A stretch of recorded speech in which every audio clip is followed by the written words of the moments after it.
तळागाळातील असणारा प्रत्येक कार्यकर्ता आणि कार्यकर्त्याला बळ देण्याचं काम हे दादांनी नेहमी केलं आणि त्यामुळे कोकणामध्ये आज ज्या ताकदीने भारतीय जनता पार्टी वाढत चालली ही खरं तर दादांनी प्रवेश केल्यानंतर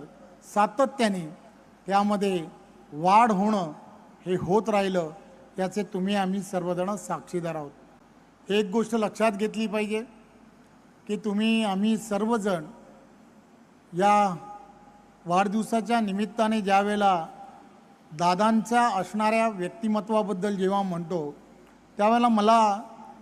सर्वजण काहीतरी सांगतायत, तर मलाही त्यांच्या जीवनामध्ये माझ्याशी घडलेला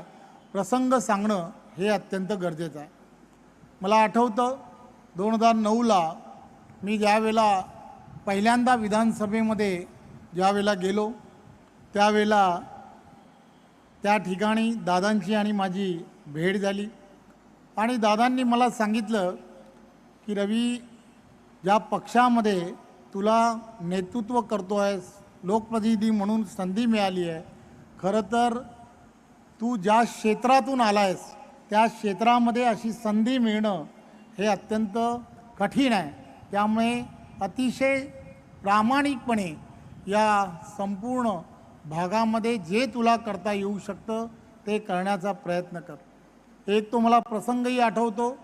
विधानसभेमधील असणाऱ्या सर्व लोकप्रतिनिधींबद्दल आणि लोकप्रतिनिधींचा मान हा राखला गेला पाहिजे हे ताकदीने सांगण्याचं काम जर कोणी केलं असेल तर ते त्यावेळेला विधानसभेमध्ये मला आठवतं की दादांचा थोडासा हाताला मार लागला होता आणि मार लागलेला असताना